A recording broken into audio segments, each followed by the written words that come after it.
See what I'm doing is I'm putting the overlay over so we can just start the show. Yeah, And nobody knows that we're here.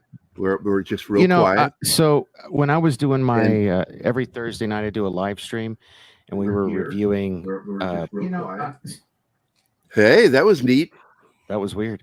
We were reviewing Prodigy, and while we were reviewing it, somebody felt the need to tell us that Lisa Marie died, and that was a bummer. Really that's a showstopper right there, man. Yeah, it really did. Yeah. Like Mike had to start yelling at people, "Stop it!" Because stop it, don't do it. Well, he knows I'm an emotional. He knows I'm an emotional guy, and I was a huge fan of the movie Elvis, and I was gushing to him about how she was there at the Golden Globes. So yeah, it was. I hate to say something, but Martin, did you start the show yet? Maybe. Is this?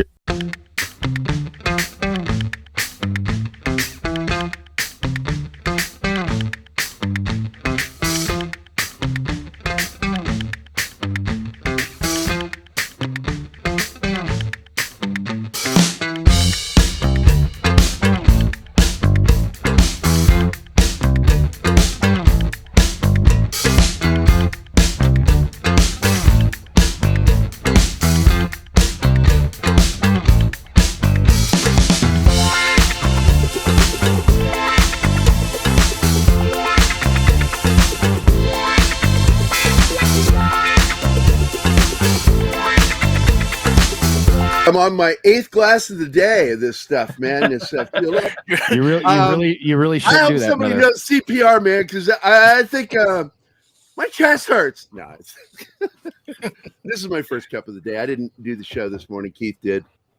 I was about to say, man, it was Black Friday this morning. As a heart attack survivor, that's not a funny joke.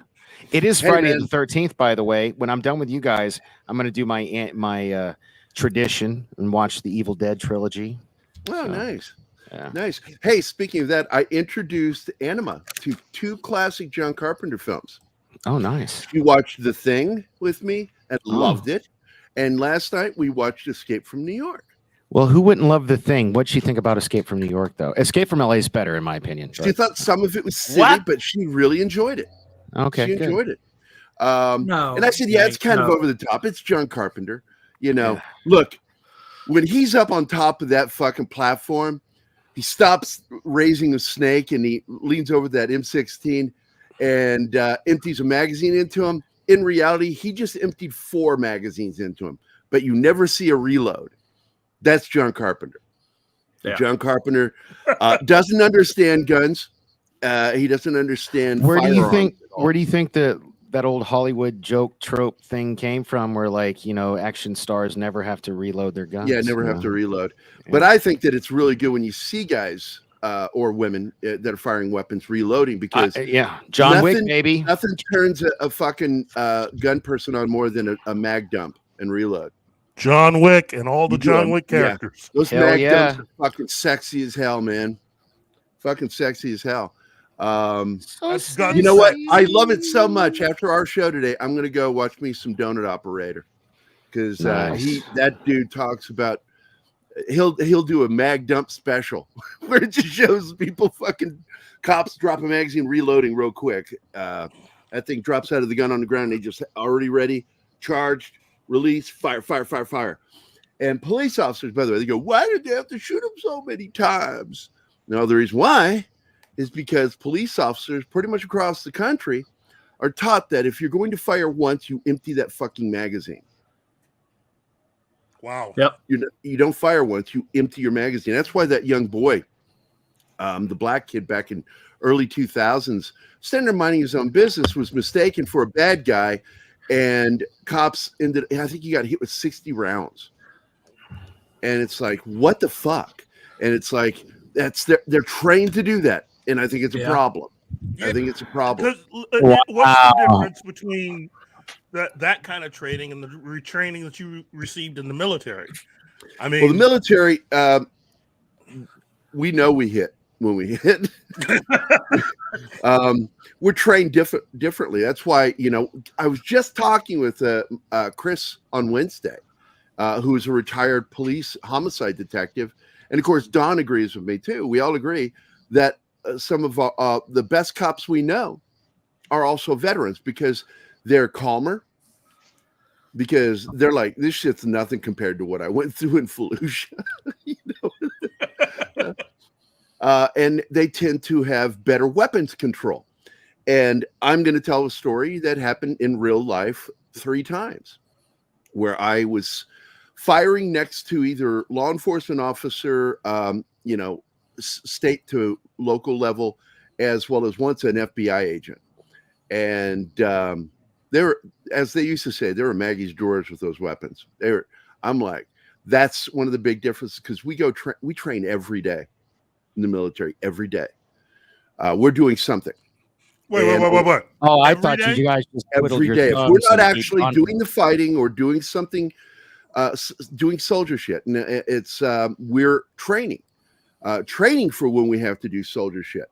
That's why when shit goes down, and you heard my buddy Mike say this, looked over to his right and his buddy was dead, and his immediate reaction was not to mourn his friend, but to immediately turn back doing his goddamn job as a soldier, firing his weapon and fighting the enemy. He'll grieve later. There's no time for that when you're doing your job, because you're there to save lives and you're there to try to keep yourself alive. But it's trying to keep that guy next to you. It's just a different mindset survivor's between guilt military and the police. You know, and I love cops, but I'm like you. I have found that those particular officers who I really have an affection for are people that have served in the military. There's just a different. There is that correlation, and I find it all the time. And it's like, I'll be talking to a police officer I've never met before. We're just having this great conversation, and I'll go, "You served in the military, didn't you?" Because it really comes out in the communication. You can hear their military bearing. You can hear it in the way they talk and the way they do things. Maybe I'm a product of my upbringing, but I fucking hate the police. I don't like. I wish you wouldn't say that.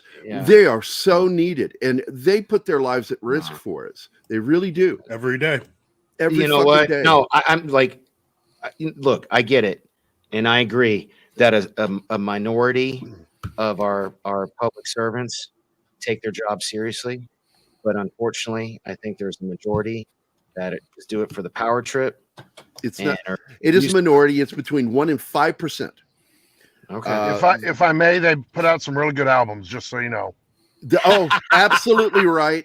My favorite is Zindada Minya or Regatta de Blanc. Oh crap! You're right. That one's better. There's something for you to think about.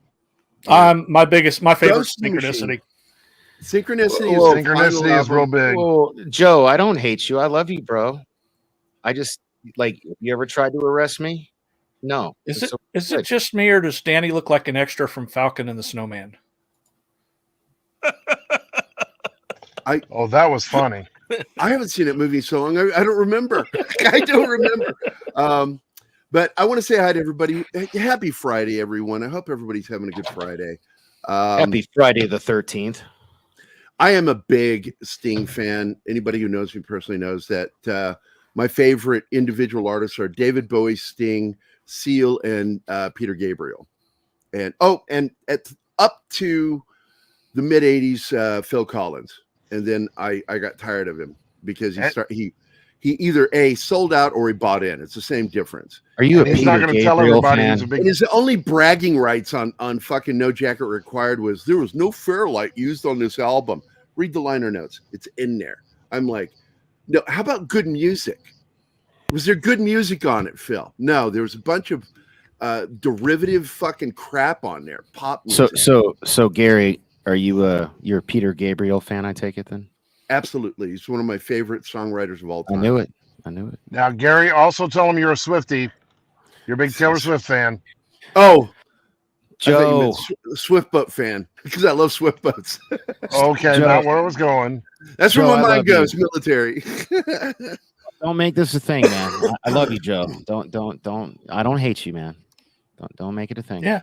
Here's one thing I always talk about cops, and I will make it clear why you shouldn't hate a cop, because they live in your fucking town. 99% of them live in the same town they police in, and they have families. They have a life outside of it, And a majority of them, not a minority, a majority of them have nothing to apologize for.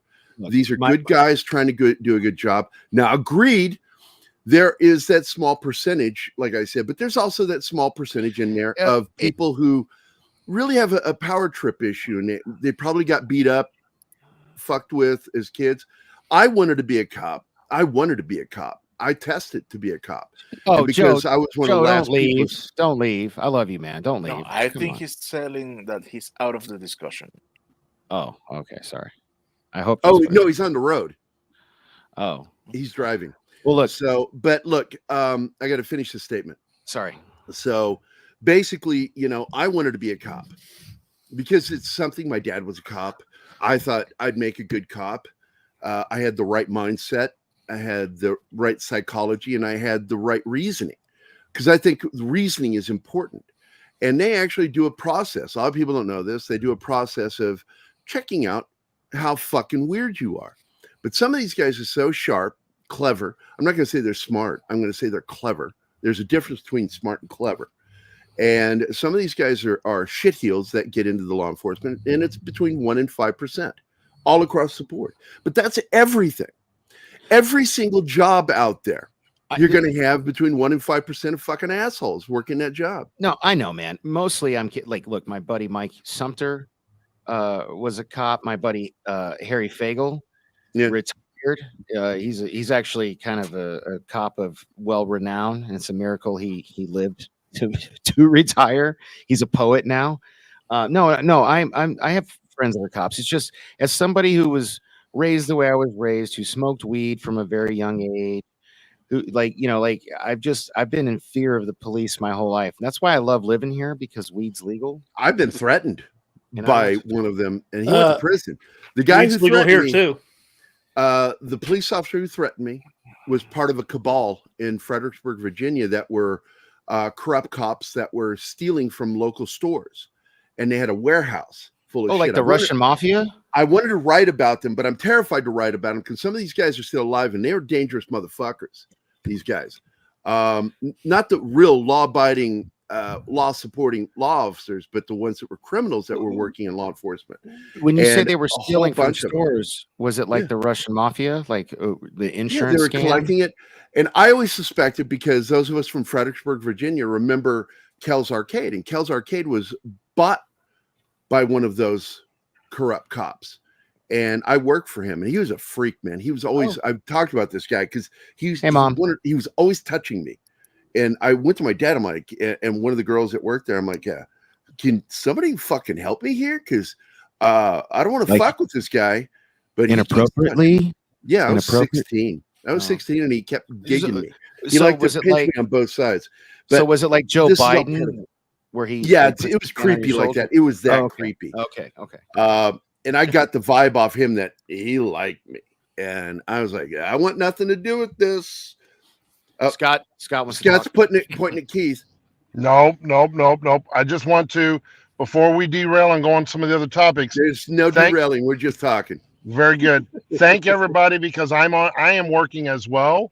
And today I wanted to comment on some of the stuff that we're talking about, especially about music and some of those individuals. All right. I'm looking forward to it, because we are going to be saying goodbye to two people today that I like both of them, man. But technically three. Okay.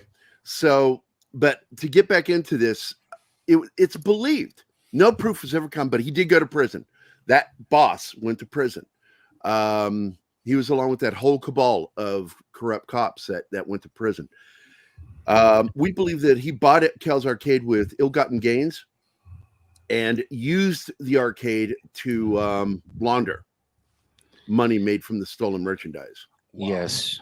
Jeff Beck passed, and Lisa Marie. Oh, that's right, Jeff Beck too. Yeah, so Monday. That would be the third one I was talking about. Yeah, that would be the third one. And I still haven't gotten to listen to it. You know, God, I want to listen to that. He sent me the link to Johnny Depp and Jeff Beck's album, and I want to 2019. Can you share the link to that here in the chat so I can share it with everybody? Does he have a wrench? Give him a wrench. You better give him a wrench. I don't know that. Danny, I can't. Don't tell me how to do my fucking job, bitch. That's 70s rock. I'm sorry, man. I can't share that link right now where I'm at, guys. I can't share that link. Yeah. Okay, I'm gonna go look for it because I think I still have it here. Hold on. Yeah, I do. I've got it here. We've lost quite a few musical personalities within the last. We've lost people that are younger than they should be. Can I ask you guys a question? Because a few people on Twitter were kind of like, you know what? No, no one's ever stopped you. No. That's good to see. Mr. Dork Knight, keep going. Keep going. Go for it. So I sent out a tweet because I was legitimately heartbroken over, no parent should have to bury their child. Priscilla's still alive and Lisa Marie died. So I put out a tweet when I found out about it. And I had people like hit me up. And I don't know, man, like I know obviously I never met the lady. I never knew her, but I don't get why people got to be assholes about it. Do you know what I mean? I just anonymity of the internet. Yeah, I just feel bad because I'm a parent. Yeah. Priscilla's a parent, and I was never an Elvis fan, but you guys know Elvis. A lot of cops are parents. Huh? Just keep going, sir. Just keep going. Don't mind him. Keep going. So, man, we tend to ignore him sometimes. Now you know what it's like when somebody derails you. Yes, dude. Well, dude, I've been doing my own show in Johnny Rock. I love him to death, but holy shit, my mom. Yes, mom even texted me. He's like, "Oh my god, he reminds me of you 4 months ago." I was like, "Thanks, mom." So, anyways, Mr. Dork Knight. Anyways, you were saying what? You feel bad for Priscilla? Is that what you were saying? Well, as a father, yeah, no, and I watched the Golden Globes. I know a lot of people didn't, but I don't know why, man. Like you can ask these guys. Everybody here's probably saying, I don't know why, but I was super invested in the Elvis movie, and I really wanted Austin Butler to win. And he won, and they showed Priscilla, and she was there, and I watched all these interviews. But man, I don't know if you guys did. You could tell there was something wrong with her, at the Golden Globe. Lisa Marie. Yeah, there was something wrong with her on Tuesday, and then Thursday she had a heart attack, and last night she died. Well, I guess same day. So in the morning she had a heart attack, and that night she died. It probably was some of the signs of a stroke. Yeah. But a lot of people will ignore those. That's the unfortunate thing about that. That's the reason why you can literally watch on it was on ET. I saw part of the video. I know the one you're talking about. It's available. It's a lot of the news agencies were like, "Here's the last time we saw her alive." Yeah. And dude, it's like so. I have PTSD. I was never in the military or whatever, but I found my best friend of over 25 years. I found his dead body, and it took me about 3 years to figure out, therapy and shit. That gave me PTSD, and mine was so bad that I was at the Link in Las Vegas. For those of you who don't know, the Link is the place with the giant Ferris wheel. And they have a big fountain in a courtyard. And the way I found my friend was he was hunched over his bathtub. And so I would see him, I would hallucinate and see him. And that's in I thought I was going crazy, man. And I learned through therapy, no, that was your brain's way of telling you need to deal with this. And that's a PTSD symptom. So I think that anyway, sorry, Gary. You're saying that it's hard to be able to process, and as a parent, it's very, very difficult. And I do understand and agree with you. Yeah, man. I don't want to. If I got that fucked up over finding my friend, imagine what it'd be like for a parent. Absolutely, dude. No, absolutely. Yeah, dude. So that's why my heart is going out to her.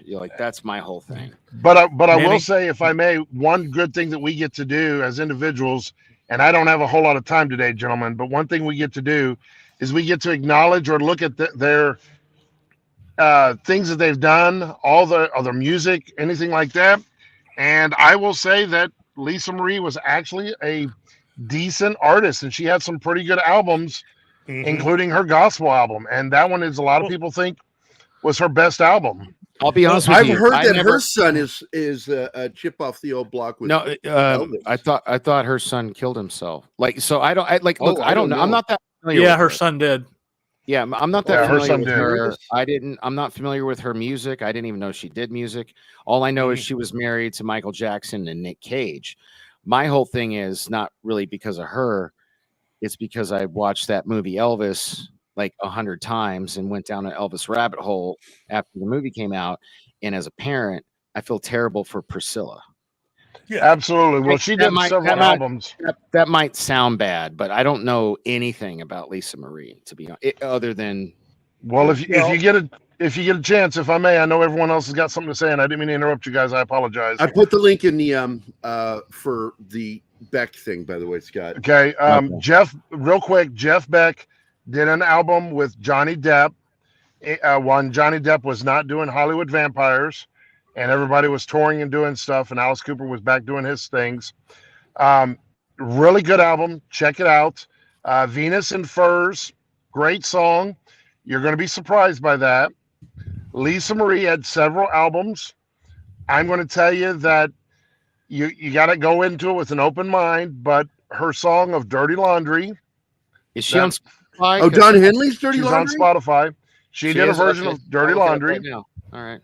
And she also did Lights. Lights is a good song.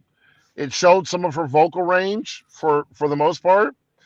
But going back to it, a lot of people think that her religious album, not everybody, guys, some people think that her religious album that she did was actually a really good and one of her better albums. So not everybody agrees with that. Well, so there's Storm and Grace. Storm and Grace is the religious album. That's okay. I'll check that out. No, I'm okay. On Spotify. Yeah, I'll check it out. And then 2016, she had one. I'm trying to recall the name, and I apologize. Well, it's not on Spotify. 2012 is the most recent, and that's the Storm and Grace. And then that's a religious one. And then it has an album called Now What from 2000. Yeah, that was 2005. I'm sorry, I said 16. Yeah. That was 2005. That was okay. 2003, To Whom It May Concern. To Whom It May Concern. Yep, that's 2000. Okay. Yeah, that's her first album. That's her first recognizable album. Okay. That she actually gets credit for. But Lights Out was from that album. Dirty Laundry was from Now What. And then she did one with Elvis where No One Stands Alone, an old gospel tune that was chilling, but it was really good. And there's a music video for that one as well. Okay, so I'm curious. Sure. So is that what they call you? Scott? What? Just keep going. Just keep going. You're curious like a cat. He's curious like a cat. Oh, so I'm paying you back for every single time you derailed me on this show. Fair enough. I'm just actually legitimately interested in this conversation. So, Danny, yeah, John, Danny, I've shared how to explain why your Twitter conversations go the way they go. What? I've shared something. Where? In the private chat? In private chat. No, no, not in private chat. I've shared shared my screen. Oh, right here. Unreal Tournament 2004 Lindsay. It's the proof. Theory, normal person plus. Fuck quad theory. Normal person plus anonymity. There's no need to be mean, bro. No, man, they're just giving you a hard time, sir. Yeah, I know. So, all right. So, according to Spotify, yes, sir. So, according to Spotify, the top 5 songs from Lisa Marie Presley are in order: number 1, Shine; number 2, Idiot; number 3, Lights Out; number 4, I Love You Because; and number 5, Dirty Laundry. Correct me if I'm wrong. you mentioned Lights Out and Dirty Laundry, correct? Correct. Shine is okay. I am not a big fan of Shine. I'll tell you right now. Dude, it's a good song. It's a good song. Okay. I'm just not a big fan of it because I don't think I got no dog in this hunt, but it's like the number one, like it's got the most plays on Spotify. You know what I mean? So, you are correct because people are looking at that in the last 24 to 48 hours of that song, and they're listening to that song. That's why. Okay. And don't get me wrong. This from an audio point of view. I had no idea. I had no idea she even sang. Yeah, she's a great artist, but I do not think on Shine that was her best work. In my own opinion, that only matters to me in some of the audio world. She's got some amazing stuff, and she vocalized really well on Shine. It just wasn't her best. No, what's her best work according to you? Man, I'm going to have to go back to Lights. Lights Out.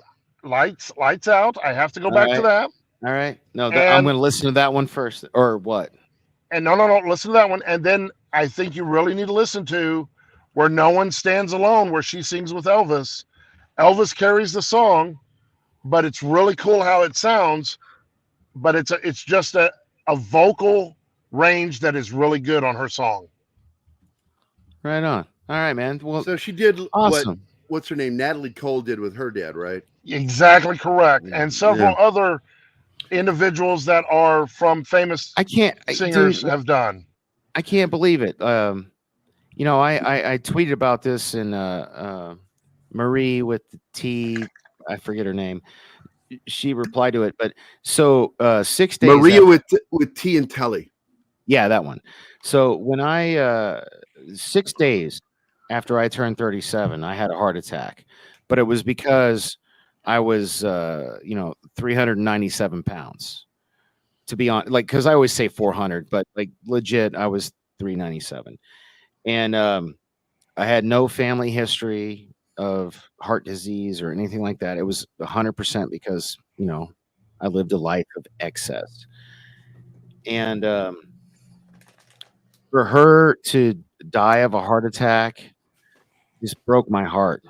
Like, I would have traded my life for hers. You know what I mean? I know that's weird sounding, but like, if I made it through the heart attack, I don't understand why she didn't. But I don't know, like, you don't know her lifestyle, what she's doing, right? Because every time you have a heart attack, a small section of your heart dies. Yeah, and it depends on how impacted the SA and TA nodes are. And if you lose, like, the reason why defibrillators work is because you're going into fibrillation.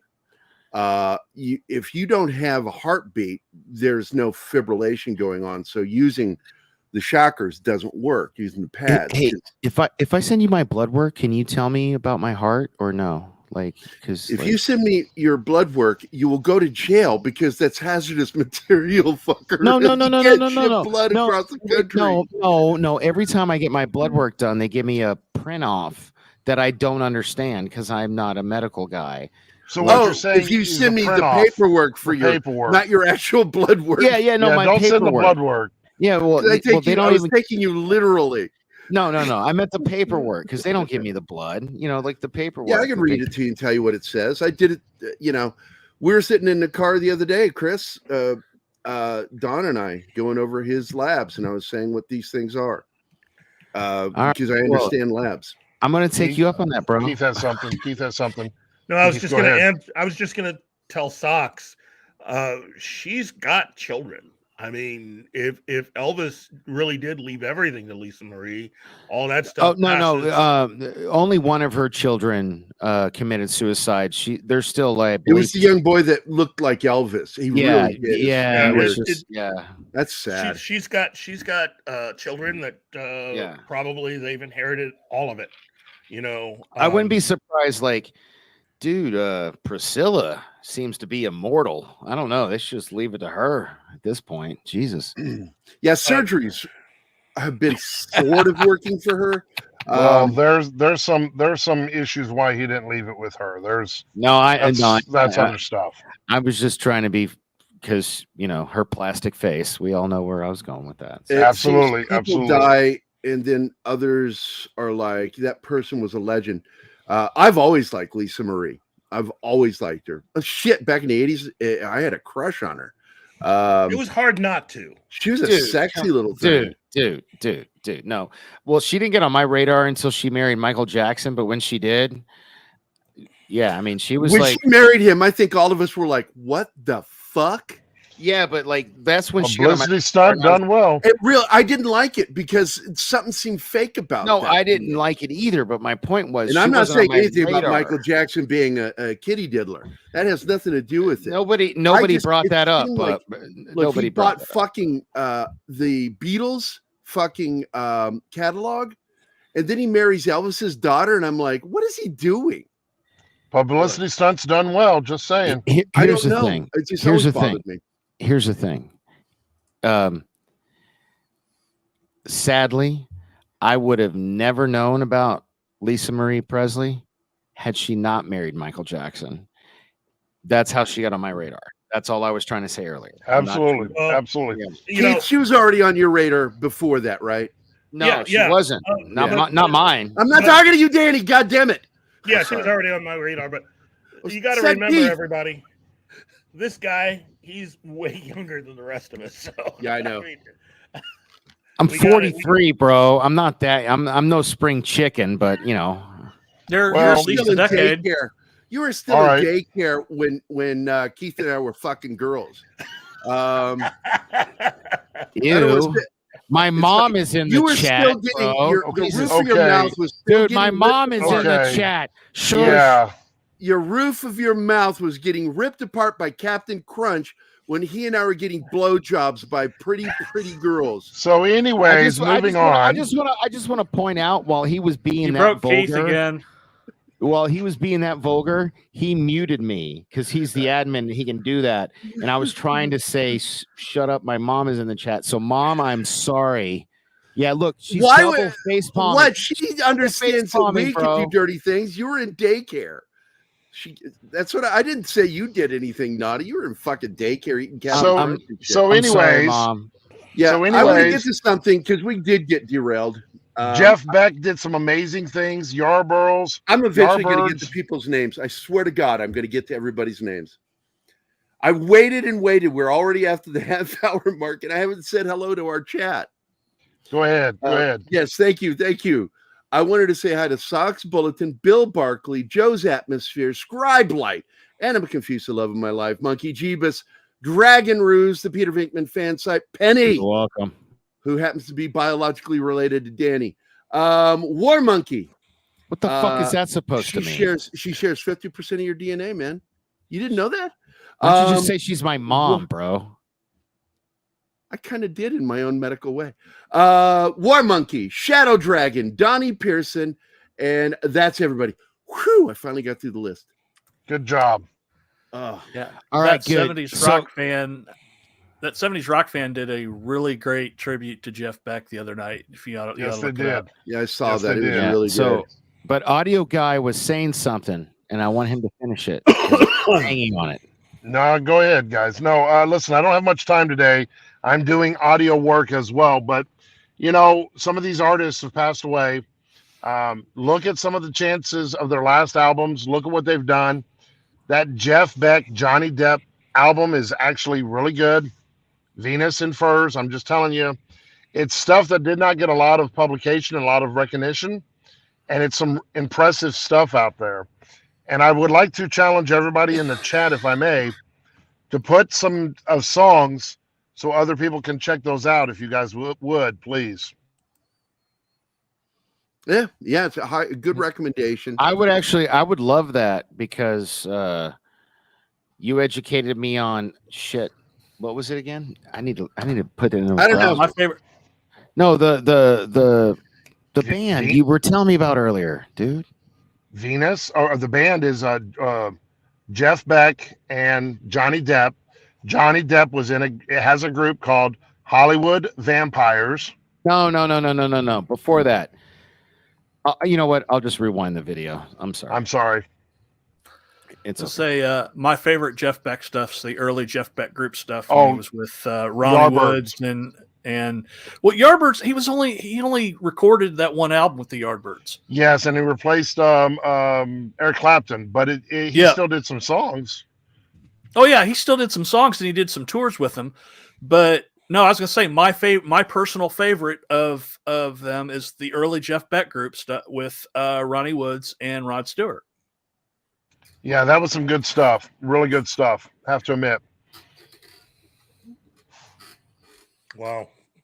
Okay, well, I'm taking. I can finally start moving us forward.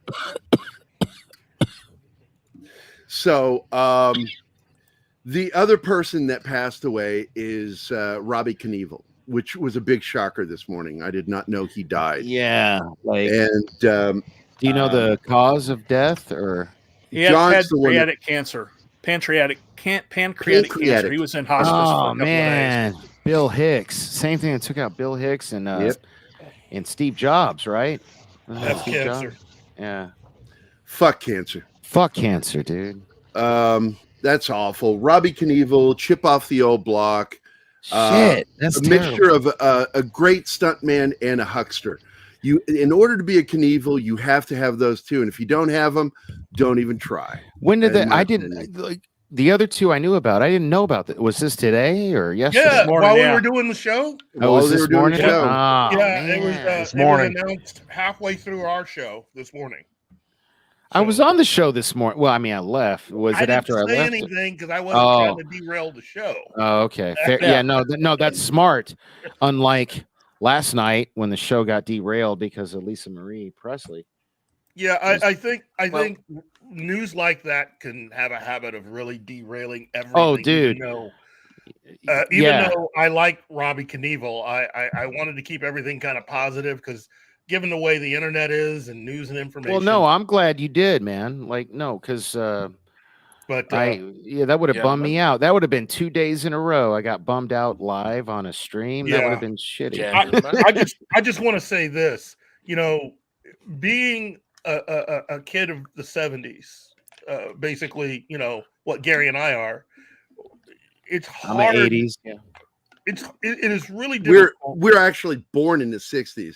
What he means is you're actually a kid of the 90s. I was born in the 70s. I'm an 80s kid. You were. So you are an 80s kid. Okay. Yeah, you guys were born in the 60s. You're 70s kids. That's what I'm technically a 70s kid. I was born in 70s, so I got the whole decade.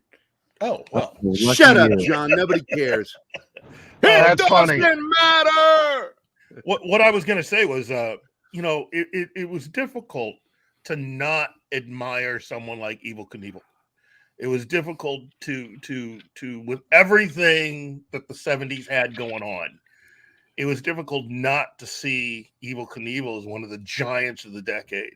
Because I don't know too many people that actually had a movie made about them within like 10 to 12 years. Well, not only that, he was one of the first people to do a closed, or what's it called? A closed circuit, before pay-per-view. I think it was called closed circuit, right? Yeah.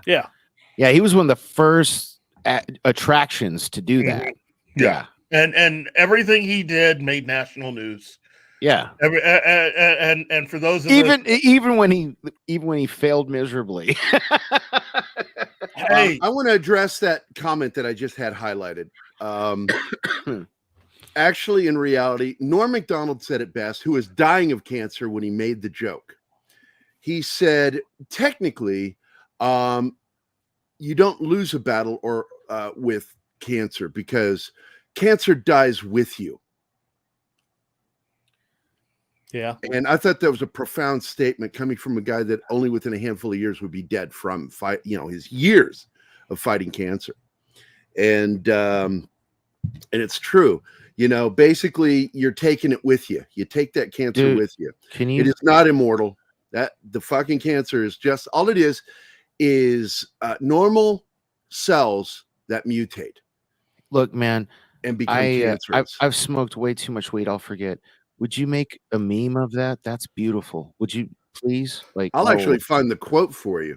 Yeah, but, I will. I will share that everywhere. Make a little meme, and that's how he had such I consider it a beautiful outlook on what he was getting out of his life towards the end. He even gave us one final special. He didn't survive to actually do it on stage, but he did the entire show sitting at his desk at his house before his medical treatment, and he didn't make it. Yep.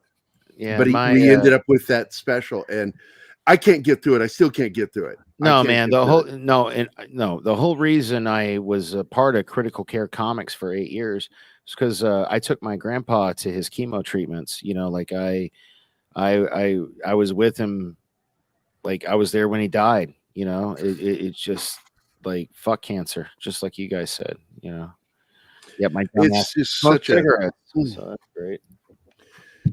Cancer's always been around, but we never saw it until the advent of I forget the exact radiation from all the nuclear tests that were done. Polonium something. It's a number waves. for it. These exist. Ooh, like the Hulk?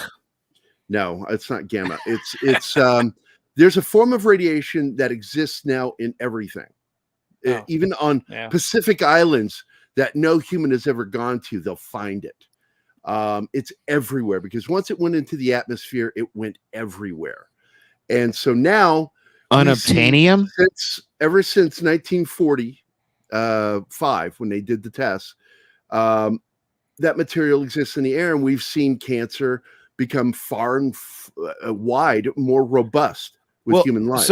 So are you on the camp? I know a lot of people that say cancer comes from microwaves, like the fact that like we were never meant to microwave stuff and plastics and all that. Like, there's really no source material that proves that. Cancer's always existed. No, I agree, man. I'm just saying there's like all these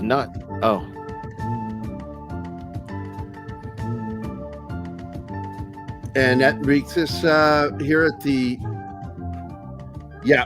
2:56. Even though the show got started late, we're at the middle. So here we go. Welcome to the middle. Hello, good evening, and welcome to the middle of the film. Man, that's a sexy jam. I could make love to that. That was like nice rhythm. It's like TMI. This is pop culture minefield. There's no such thing as TMI. Thank you, Gary. Thank you. I was thinking about your mom. You know, she was. Oh shit! What? Oh, wait a minute. Phrasing? Okay, I'm that sorry, was TMI. That was TMI. Cross the line. Especially after our. Oh, wait a minute, man. Why were you picking on my mom? Wait a minute. Why were you picking on my mom? Not that way. I was thinking of never mind. You know what I meant. Okay, you're fired. That was bad. That was bad. Yeah, no. Ladies and gentlemen, I want to welcome you to ADD Theater. Okay. Hey, Martine, you're going to have to do the Sunday show for me. I just like to special message out to my parents. Yes, these are my friends. Hey, man. John, you know I'm just kidding, right? Hey, and I want to throw out there. I want to throw out there the people that are listening, Michael, they have no clue what they're talking about. I'm sorry, son. Michael is exactly 10 feet from me on the other side of this wall. He's in there with Ivy, his little girl. Oh, what TV. Was it? Chevy Chase's wife said in the Christmas Vacation, like, she said lines. No. She was like, "Our Father who art in heaven, hallowed be thy kids. name, and forgive my husband. He knows not what he does." So you'd be like, instead of husband, you'd say, "And forgive Dork Knight. He knows not what he does," and we'll be good. And let's see, anybody else drop in? I want to make sure. Yeah, King's Porkel dropped in, and Brandon, the anime guys here. Brandon, what are you doing, buddy?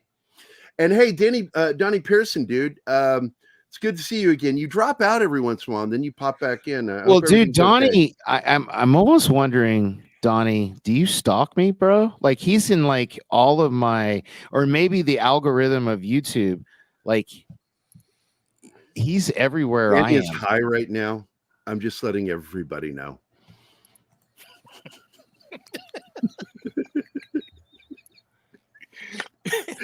It's so easy to derail.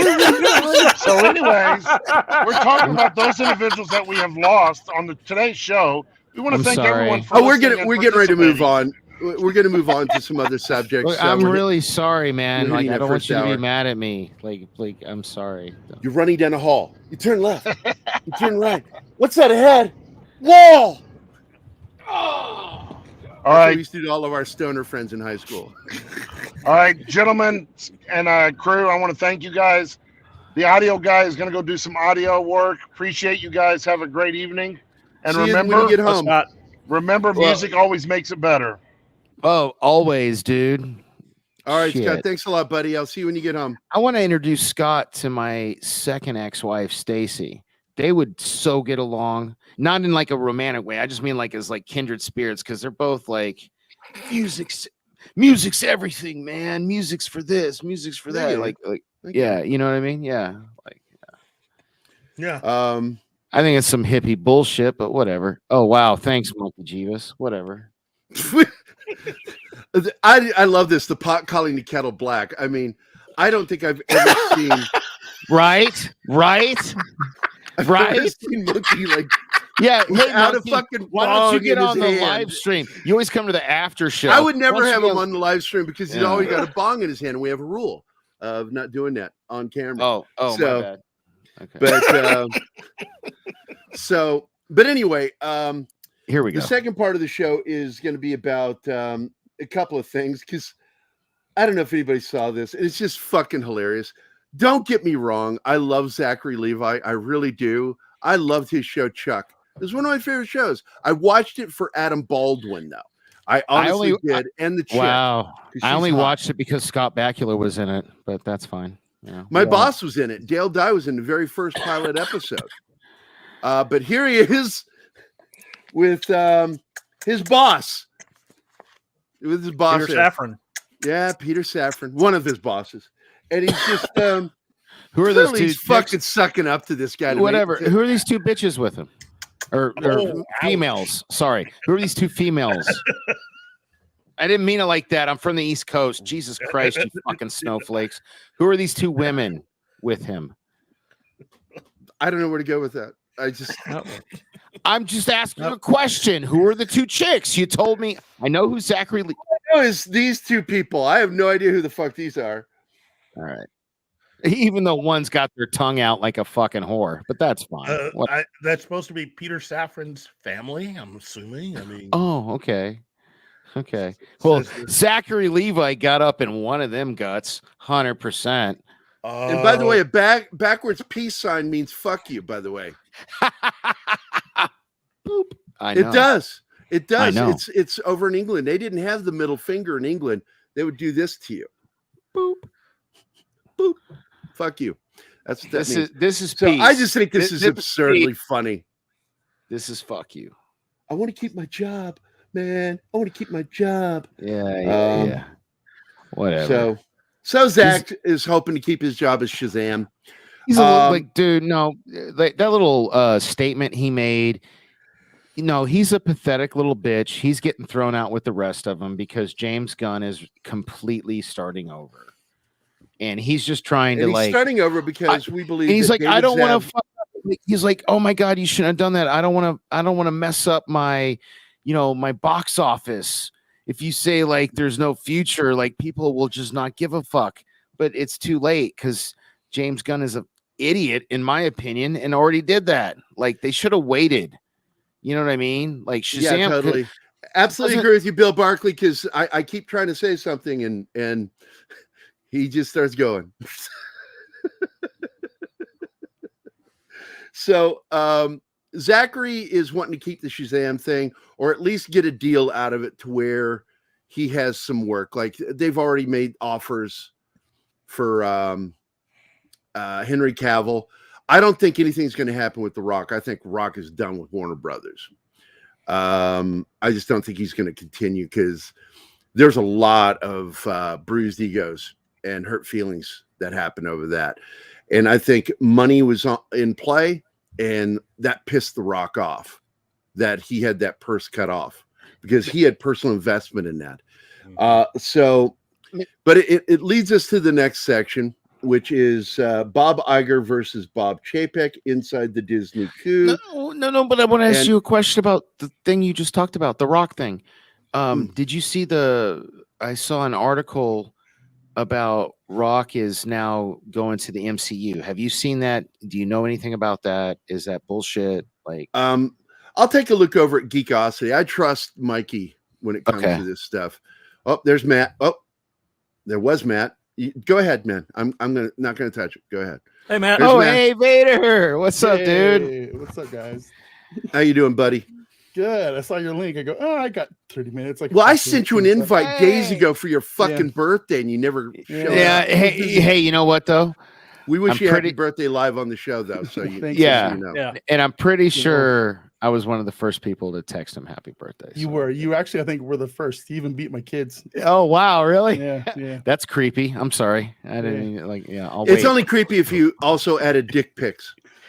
No. I just said I think it was a Bitmoji, right? Did I say you? This is how bad this is. How high he is right now that he actually responded to my joke. So here we go. Bob Iger versus Bob Chapek. You want to lead us into this, Keith? Sure. From the Wall Street Journal, we have Bob Iger has been out of Walt Disney Company for nearly a year, but as most people around him knew, excuse me, he had never really let go, acting almost. And remember, Keith, I said he was going to do this. Yes, you did. Yes. Yeah. Nobody likes and I told you so, bro. Acting almost as a shadow. Only people who get told I told you so. The guys who say I told you so love it. Acting almost as a shadow CEO, he had undermined his successor and provided an ear for unhappy Disney executives, some of whom he had mentored. When the call to return as chief executive came, it was from someone on his old team. Mr. Iger later told people he had an inkling of how the script would go. Wink, wink. For nearly 3 years, Mr. Iger's chosen successor at Disney, Bob Chapek, had faced one crisis after another: a pandemic that closed theme parks and movie theaters, a bitter fight with Florida's governor, and a previously unreported boardroom clash with his chief financial officer. Let me also add in one last thing, okay? You've probably heard people talk about how Chapek technically only had 11 months, right? Because prior to the 11 months that he had, Iger was still a part of the company as chairman of the board. Being the chairman of the board and not the CEO, Iger, when he was still there, kept the original office that he had as CEO. He never even gave up the office until he was out of that chairman job. Okay? Yeah. So this is how bad it gets. Anyway, if you've been following any of the news coming out of from Valiant Renegade and WDW Pro or anyone else that really, really has been closely following this, basically, I hate to say it, but I don't hate to say it. It's looking more and more like Iger's been a dick this entire time, and that he basically checked out just when things started. He was hiding in the wings to see what would happen and look for an opportunity. He's a very opportunistic motherfucker. Yeah. I cannot stand him because you and I know what he did to John Carter. You and I know exactly what he did. He fucked that movie in order to close that deal with George Lucas. Yeah, all of you people mad about the Batgirl movie that Zaslav got rid of or the Scooby-Doo thing need to understand that what Bob Iger did to the John Carter film was really bad. I mean, he basically took all their marketing money. Yep. He basically just like... So... he used that money because Lucas refused, even though he didn't bring anything to the table like Marvel did. Marvel had stuff ready to go. Mm-hmm. Lucas had nothing ready to go, but he's like, if you paid $4 billion for Marvel, you're paying more for me. And I thought that was fucking ballsy on George's part, because he didn't have as much to offer right now, at that moment, like Marvel did. And boom, fucking Iger wanted Star Wars. He didn't give a shit about the other stuff. He wanted Star Wars. And come on, man. Did you see my reply? You gotta give me some advice. I didn't want to do the hat because I felt like it would have been like ripping off your gimmick. We're like, am I supposed to put it on my like hoodie or Danny is rando, man. My scarf. I swear to God, dude. This is why Salty Nerd won't have me back. You know what we're even talking about right now? We're not talking about buttons right now. We're talking about Bob Iger and Bob Iger. So the big thing here, I don't know how you deal with this guy every day. Because we love him. You love him too. We love him. Wow. No. The truth comes out. No. It's all good. I love you. I love you all. But getting back to it, it's hey, Bush McFadden's here. What's up, Bush? Hey, buddy. Squirrel. Anybody else drop in? Hold on, let me get AF Watchers dropped in. Mighty Orbots is here. Our good buddy Real Wade Nation. Wade is here. And of course, Bush, once again. Good to see you guys. So really, this whole thing is what I saw the other day was that apparently, it might have been Mikey who said something, but somebody said something in our private chats, our groups. And I saw it and I'm like, that's interesting. That they're saying that Bob Iger is not so gently borrowing from the David Zaslav playbook and trying to do something. And I'm like, what is he trying to do? Oh, basically, you have a company that a lot of stuff is, again, you and I point out, you and I know this. He hired all the fucking problematic people at Disney. Yes, and on top of that, you have certain deadlines, one of which is a self-appointed deadline by Iger himself as to making sure that Disney Plus would be profitable in the black by 2024. And it's not going to do it. You've got a year, basically, until... I don't think he can pull it off. I do not believe him. But you have a lot of bills that are racking up. There's a lot of...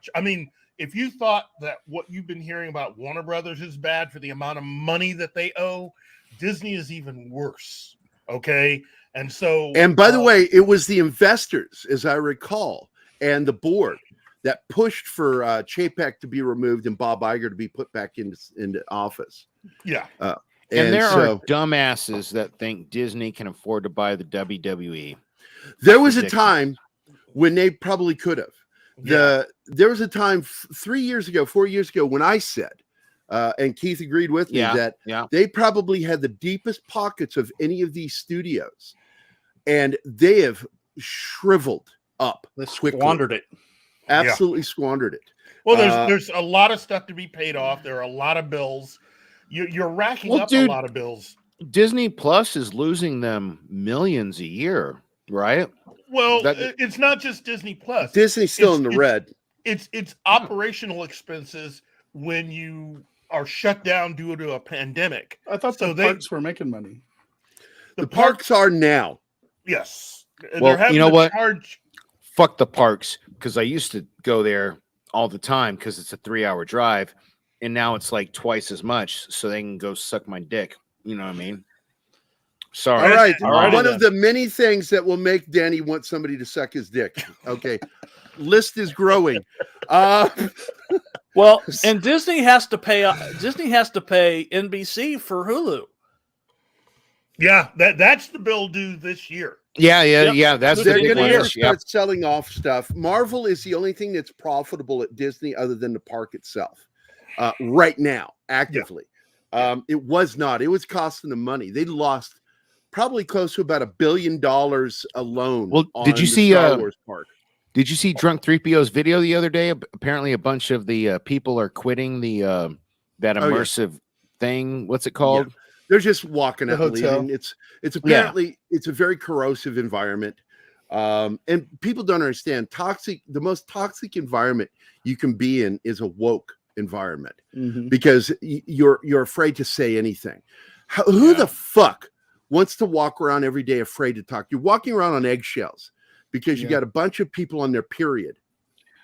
Oh man, and I don't mean literally, I mean figuratively. No, I get it, but that's kind of hail King of the Weebs. Oh, is that Brandon's here? Anime guy? Is that who Brandon. that is? Yeah. The king has arrived. All hail Jerry Lawler. Hello, King Brandon. Is that King Brandon the first? Oh, what the fuck happened? Oh, he left. Oh, shit. Oh, his mic wasn't working. Yeah, his mic wasn't working. Look, ultimately, it's looking more and more like they're going to try to salvage their relationship with China. Real good idea there. Pronouns, pal. Who's they? Who's going to salvage? Disney. Okay, sorry. They got rid of their chairman. The young woman who was their chairman, who also is only I saw that this week that she got. That was Arnold. That was the big breaking news the other day that she was gone and has been replaced by an executive from Adidas. I think if Bob Iger is smart, and it is, it's the one from Adidas is the one that just stepped in. If Bob Iger wants to make up for his past sins, he needs to hire people that know how to make money and knows how to fire people that are going to hurt them. And anybody who is woke at Disney is absolutely a bomb. So he needs to like be like Chapek, is what you're saying? But I think, and that's what that article was saying, is that Iger actually went to David Zaslav's Playbook and is trying to do it. And the joke of the meme was, yeah, man, you go ahead and use it, but don't let anybody know you copied from my test. Well, you're right. Answers? Yeah. Susan Arnold really wasn't that young, but the reason why they had to figure out a way of getting her out quickly without her making a stake is it would look kind of bad to fire the first, LGBTQ chairman in the industry that they had. She was the only one, and she's gone now in favor of a straight white male who worked at Adidas, who also has ties and has had several statements about China. So it looks like we're going to go with the old Bob Iger playbook this time around. Now, here's the other side of that. Chapek definitely booted, right?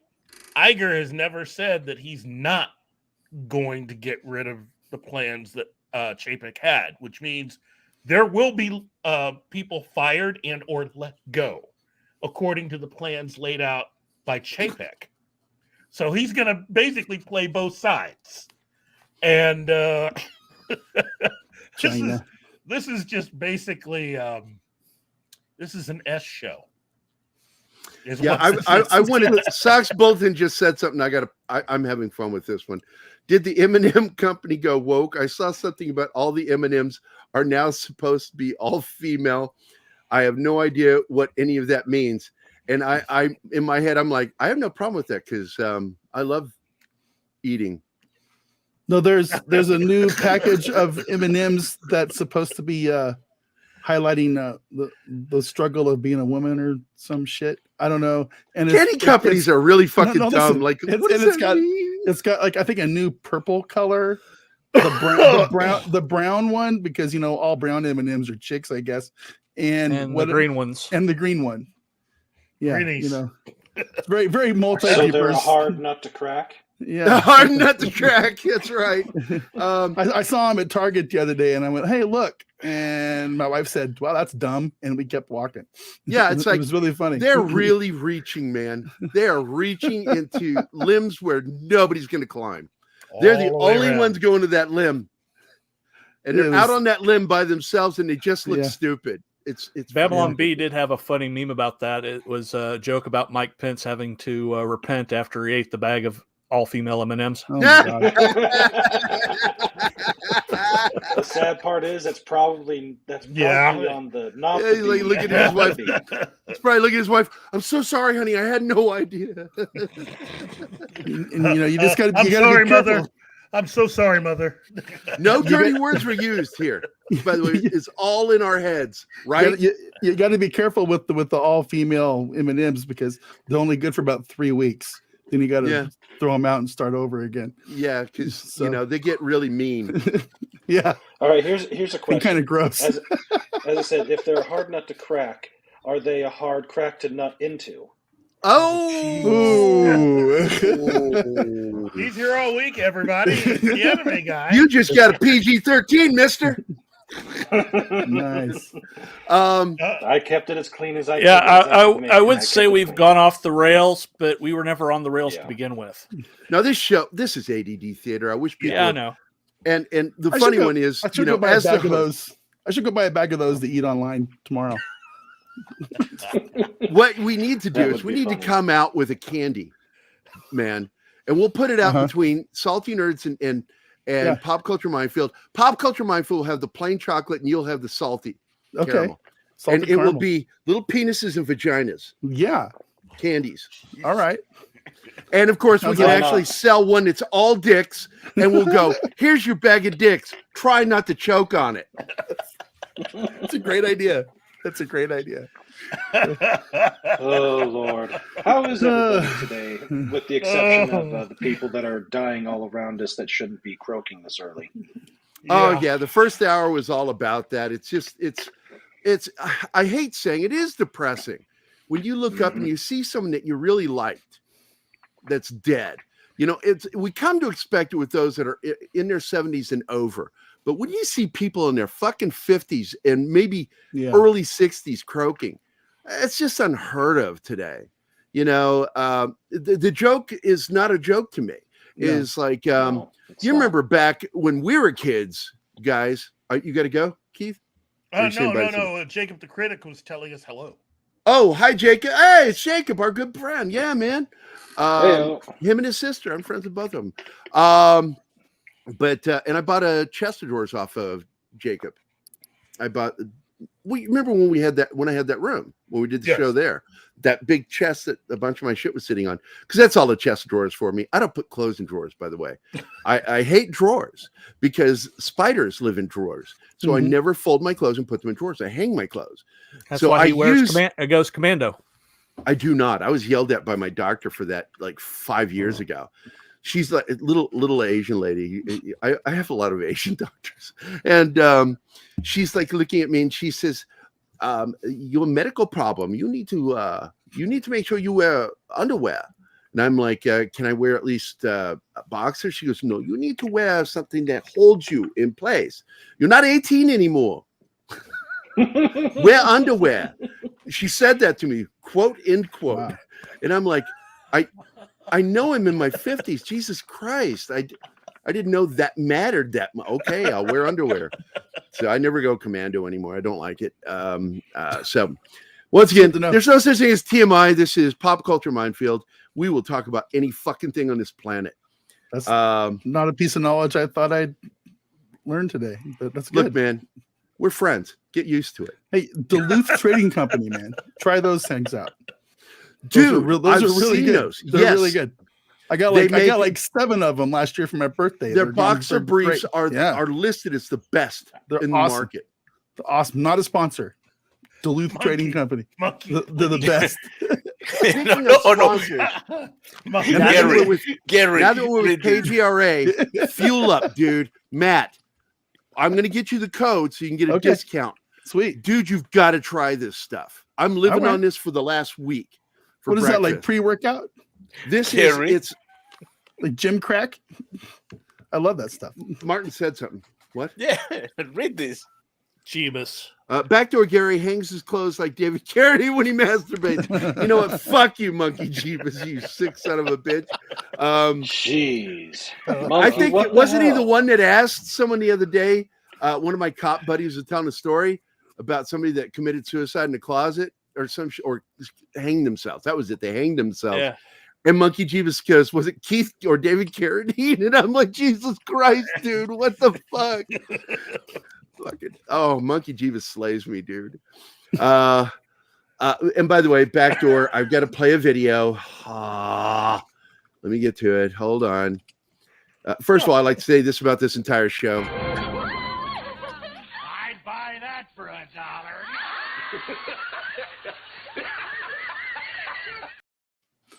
And I would buy that for the Backdoor. Open your back door, baby. Loosen your hinges, I'll show you my key. Yeah, baby. It's good. Looking forward. We've got just another week, and we'll be getting new Vox Machina. Yep, in the 26th, I think he said the week of the 20. It's in the 20s. I know that. No, it's next Friday. Is it next Friday? Well, then it'll 20th. be for the following week. Got it. Okay, so next week is going to be our free-for-all where we're going to talk about one episode. We're going to be talking about the entire series, The Rig, on Amazon, which was a great concept. And then they blew their load early. It was premature ejaculation on episode 4, and then episode 5 happened, and it completely derails the show. And who's the villain?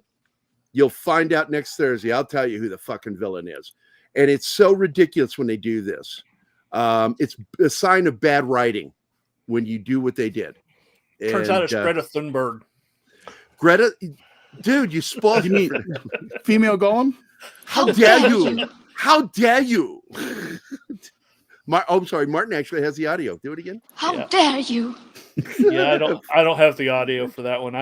I've got all 10 of my spaces on my thing filled. So. Oh, that's awesome that you gave us all that information. Thanks, John. Do you feel like you have all the information you need for the rest of your life now, Matt? Yeah. Yeah. Thank you, John. Again, that's what. Holy crap! You shot the black guy. Yeah, ready to go. Stop that! Don't shoot at Keith. We need Keith. Speaking of that, I like to watch a lot of military videos.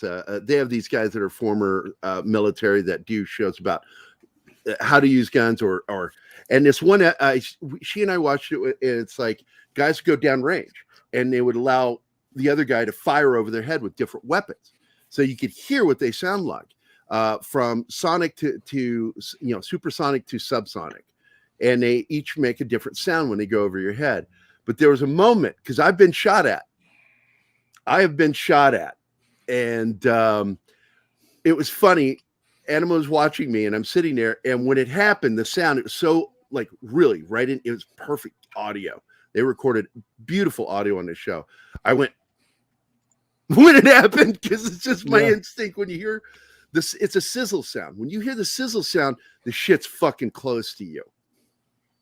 When you hear sizzle, it's like right over you. And I immediately ducked my head, and I'm like, oh, that's just absolute training. Fucking military training. You really got to learn to duck when you hear this one. Got to bite that bottom lip when you do it. Yeah. Best impression in any show ever of Michael Jackson is Trey Parker from South Park. Yes. When Michael Jackson moved to town. Yeah. And then the return when he was dead. He refused to die. He kept coming back to haunt. I can't even remember that episode. I just remember everybody, including Ed McMahon, was trapped on the fucking plane, not able to move on. That's the only thing really that Paramount has paid for that I can just see. It's like, that's worth your money. You keep getting a nice return out of this, because nothing else, not Star Trek, nothing else is really right now, the only thing that's making them money is Taylor Sheridan, SEAL Team, and CBS Sports. Oh, and South Park. Oh, and South Park. South Park makes You will respect my authority. Well, they're the ones really making money off that deal. Yeah. We started watching 1883 last week. And was 1923, the new one with there's with supposed Harrison to be Ford? one-off shows. Yeah, they're one-off shows. Good. I think they're really good. That 1883 has such a somber ending. I didn't like 1883. And did you finish it? I did. Yeah, I finished it, but I can't get over the girl doing the narrating. And when they bring her back, she's narrating 1923. I'm like, I know, and it's just like, oh God, now we're going to talk about the troubles of being a woman in anytime that comes up, 1923, and we don't have. Look, I admit it. They had a tough time back then. They really did. The only part of the show that I have problems with is not because of what they're showing, because it's interesting what they're showing, but the American Indian character, she's completely disconnected from the rest of the story. The other two stories are connected, and we know they're connected, because they're getting ready to bring it together in the next episode. But her character, I'm like, who the fuck is she and why is she important? Because that should be made clear to you that there is some sort of connection right from the beginning. But I do like 1923 better than 1883. But I got to, there are some moments in 1883. Sam Elliott, man. Oh, he killed it. What's his name? That country singer and the black dude. Oh my God, that fucking guy was badass. I don't know who that actor is, but wow, he was good. Did you know? Okay, I'm gonna connect some dots here. You remember the sister, the real conservative bitchy sister that died in the first movie or in 1883. Yeah. You know she's in the new Yellowstone, right? The new season. No. You know who she is in the new season? She's the slutty business chick that's seducing Jamie. That's her? It's the same chick.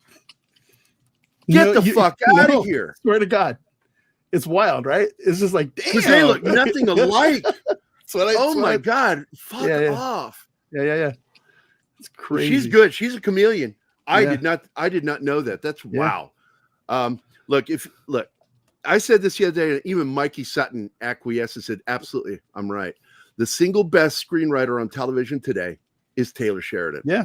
Nobody writes like him. Nobody. Hands down. This guy is the shit, and he's a good director, too. Dude. Wind River is absolutely one of my favorite films.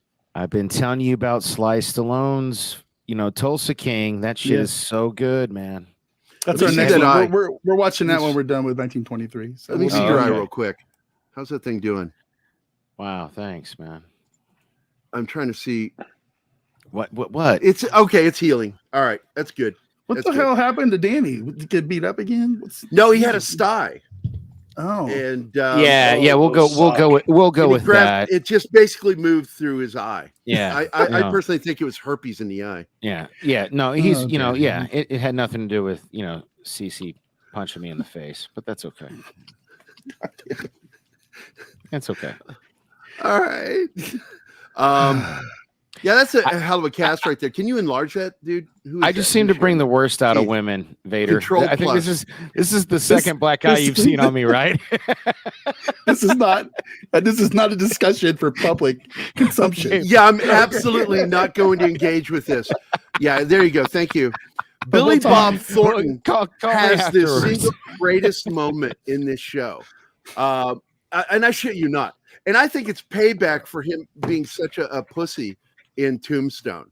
They gave him the single best. I broke Vader. Yeah, you broke him. Absolutely, he fucking nailed it, Billy Bob, in this show. And Tom Hanks has even a small part in this episode at the beginning. But the one that nails it for that first episode is fucking Billy Bob Thornton. He says, the only person allowed to murder in this town is me. Fuck. He is so fucking badass in that scene. And it's proof again that he's fucking whack in his head. He really is. In real life, that dude's insane. He really is. But he's talented as fuck, and he's an amazing actor. But he's even better writer, in my opinion. If you've never seen his movie at Close Range? It's one with Bill Paxton when he's a sheriff in Texarkana. And Billy Bob plays one of the minor characters. Well, he's one of the characters that's in the story, a criminal. And it's all building. They're all coming to meet, and you're just sort of waiting for that moment when they all run into each other. It's Taylor Sheridan's that guy in Hollywood right now. It's like if he has a new show coming out, everybody's calling him and begging him, can you just put me in? Just a small little part. You've got fucking Sam Elliott. I mean, you have got Tom Hanks. You've got Harrison Ford. Yeah. Fucking Costner. Yeah, it's wild. Yeah, no, Stallone. Stallone's never done television. No. Come on, man. Taylor Sheridan, man. Yeah. People know talent when they see it. Yeah. And he's a former cowboy. He was a real cowboy. Mm-hmm. Worked a ranch. Knows his horses, knows how to fucking ride, and I'm not talking about the sex way. He knows how to ride cattle. This guy was a real, cowboy. He's also he's a failed actor who learned that he can write. That's what I thought. Yeah. I had heard about this guy, and you're right. Everything that he seems to be creating or touching right now is turning to gold. So. Yeah, Paramount better not. They better watch the cues with him. Brandon, he has that thing that we all know this word. He really uses it, verisimilitude, in his writing. Mm-hmm. Because in everything he writes, there's realism and truth. When he writes a woman, he writes women better than I've ever seen any woman write a woman. All right, hey man, did you see the finale of Tulsa King? Have you seen it No, yet? I haven't watched it. Fuck yeah! And by the way, a lot of people think that. Okay, hold on. No, I gotta say this. I have to it. say this before you do anything. The ending of that show, everybody's like, "Well, maybe that'll be the finale, the series finale." I'm like, "No, they were greenlit for a second season back in November." No, that's not what I'm talking about at all. I'm talking about that fucking bitch, and like that's all I'm going to say about that. She was put into a corner. He shouldn't have done it the way he did it. Let's not talk about it. I'm not going to say what it is. Spoilers. I'm just saying. Anyways, if he had done that a little smarter, that wouldn't have happened. The way it was done was really bad. My Padawan, or one of my Padawans. So I will see you all later. I'll see you tomorrow. Have fun. See you tomorrow, buddy. Have a good day, man. Happy Friday. Happy Friday, everybody. Goodbye. Bye-bye, Brandon. Don't forget his morning show tomorrow, The Anime Guy. I'm certain it's going to be good. It airs right before our show. So absolutely check his show out, Brandon the Anime Guy. But look, this guy, I don't want to say his shit doesn't stink, because he's done at least one stinker I know of. I can't think of the name of it right now, but he did one. And I think that what it is he wrote something and then somebody took it and they rewrote it. And that's why it was so bad. And it's one of those early ones that he did. After that, though, everything he's been doing, man. I mean, my God, the mayor of Kingstown. That's dude, did you get? Oh man, I'm gotta watch it, that dude. up. Yeah, gotta fucking watch it, dude. Well, here's the thing: me and my wife, we have one day off a week together, and we always spend at least part of that night watching TV. And right now, it's just Taylor Sheridan and everything. So, but we're kind of slow because we can only watch one day a week. So yeah, we'll get there. So I don't know if you heard or not, and I might have mentioned this already, but Jeremy Renner's family announced that they're amputating one of his legs. Are you serious? Oh, yeah. That's terrible. Yeah, it is terrible. Above the knee or below the knee? It matters. Shit, I don't know, bro. I don't know. I have no idea. I mean, I can that's Google it, I guess. But my buddy Kurt was lucky. His was below the knee, while Don, on the other hand, had a tougher time in the recovery process because his was above the knee. Okay. And man, well, point is, no matter how good this second season is, like, he's fucked. He's not going to be able to do anything really. I mean, I don't know. I mean, for Hawkeye season 2, either that or Hawkeye season 2 or Mayor of Kingstown season 3. You know, like, because I felt like that was where that's right. Oh fuck. Yeah. Look, they got to get him on that fucking. If he's losing that leg, they got to get him. He needs to be on top of this. Because he knows he needs that career. Yeah. So he's going to have to get in there. God, man, if you're religious, pray for him. If you just believe in energy, send him positive energy, man, because energy works. Yeah. Whether there's a God or not, positive energy absolutely works. And I'm not one of those weird fake crystal people. I get you, bro. That energy can transfer. You can't destroy energy, but you can transfer energy. That's science. Here's something I'll put in the private chat. Oh, let me see. All right.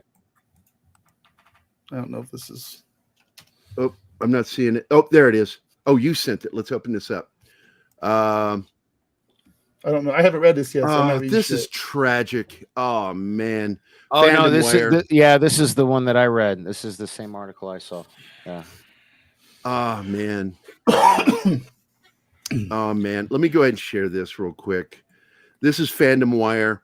It's one of those websites that I'm aware of, and I don't read their stuff, but every once in a while they pop up in my news feed on my phone because for some reason Microsoft doesn't really fucking know me very well. They go, like hey, would you like to hear more from Variety? I mock Variety. I've posted shit. I know you read my fucking posts, Microsoft. So God bless him. God bless him. He'll be shooting arrows with one of those awesome bionic leg things here in a couple of years.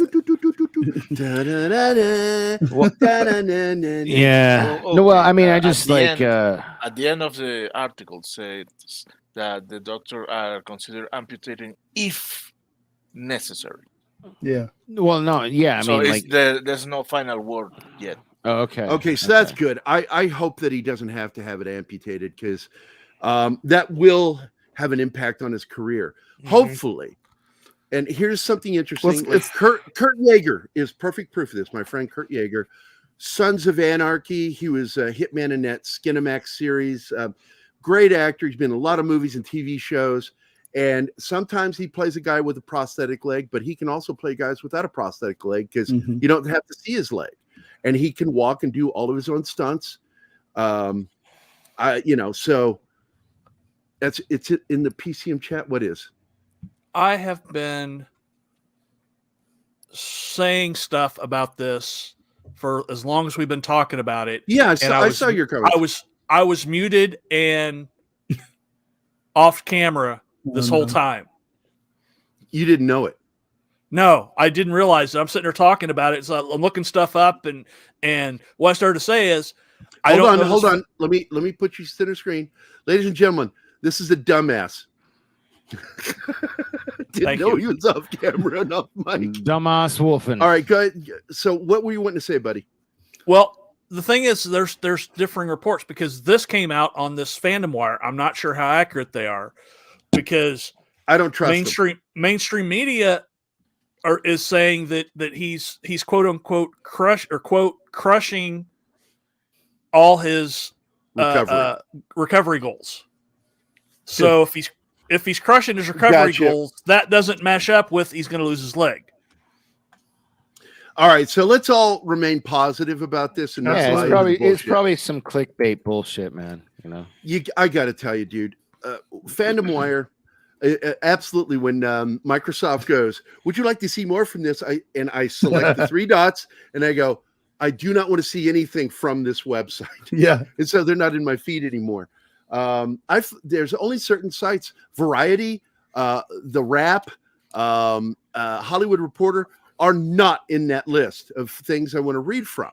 I want to read from Film Threat, Bounding into Comics. Here's an I need you to put together a list of approved websites that you like. Well, I mean, like Giant, you should know, like, don't trust Giant Freaking Robot, for example. Giant Freaking Robot is we got this covered. They're the worst of the worst. Remember the meme I made like 3 years ago about them? I said, here is a story planning meeting, and it's a big cork board with a bunch of Post-it notes with headlines written on each one of them, and they got darts. And that's how they figure out what they're going to fucking go with that week or that day. I have a garbage tier nerd news website folder on my bookmarks, and there's like 50 links in it. Why would you save them?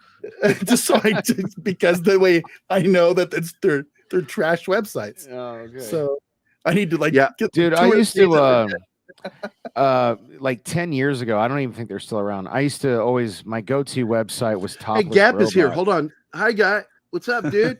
Hey, Gap. So go ahead. I was just saying, did you guys ever hear of Topless Robot? It has nothing to do with Giant Freaking Robot, but is it a porn site? No. It was a nerd news site. They got bought out by IO something or other. What is it? IO? I don't know. I've never heard of them. On behalf of everyone here, I would like to officially state that if you want to buy us out, we'll talk to you. Yeah. I just went to toplessrobot.com and it takes you to a place called The Robot's Voice. Oh, okay. So it's not there anymore. Yeah, no, yeah. Good. But, so we can buy that domain from them if they're. If it forwards, it's all good. No. I want to do an AI porn site that's just all AI created porn. That would be intense. I'm sure it's already out there. Food? Lots of different types of food? Could you imagine AI? What porn would look like if AI took over? Why is there so many monkeys fucking? On that note, I gotta go. So, all right, Matt. I gotta go to work. Peace out, guys. I'll talk to you later. See you, brother. Right, Bye, Matt. It's good seeing you, man. I think what time is it? No, I can make it another. What is that? We got 17 minutes. 17 minutes. Here's the thing. I was trying to see the time, but I'm wearing sunglasses and not my prescription glasses, so I couldn't see it. It was like, so thank you. All right. So anybody else drop in? Nope, I got everybody. So Gap After Dark's the latest one. Gary hears topless and goes, titties. It's true, Anima. It's true. I love titties.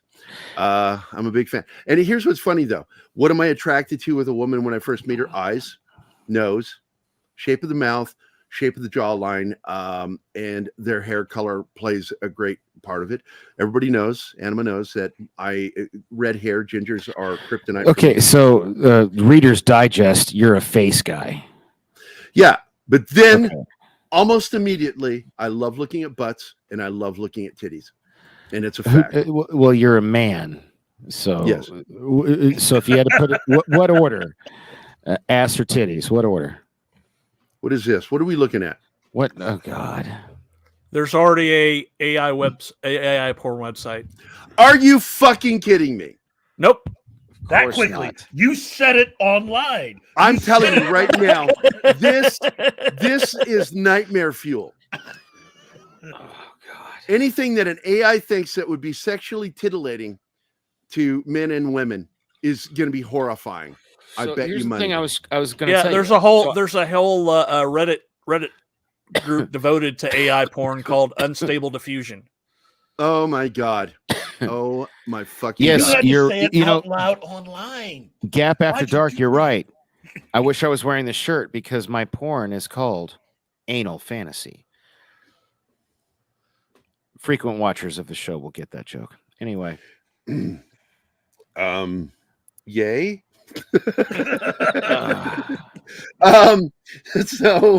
The word really goes in that got said, and I'm like, I don't know where to go. DV, what is it?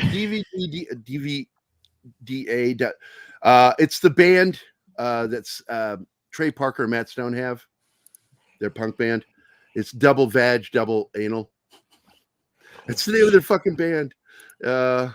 Great fucking band. They're the ones who wrote and performed the song America. Fuck yeah, DVD. Save the motherfucking day, yeah. I love the slow version. America. Fuck yeah. Coming to save the motherfucking day, yeah. Every July 4th. I listen. I have that album. I fucking love that soundtrack. I love Trey Parker and Matt Stone. Proof that you can be a fucking druggie and write Oscar-winning music. Fucking Trey Parker, man. Oh, yeah. Trey Parker's not. People don't realize when they're talking to a guy. Not only is he funny as fuck, he can act sort of. I love Cannibal the Musical. Cannibal the Musical. He's in it. He wrote it. Him and Matt, and he wrote all the music for that movie, Cannibal the Musical, by what's her name? I just forgot the company name. Toxic Avenger. They have their own Sundance festival. God. Anyway, great company for not paying their employees. They're notorious for not paying their filmmakers. And putting their movies out and then saying, we made nothing off of it. They're worse than any other studio lying about that shit.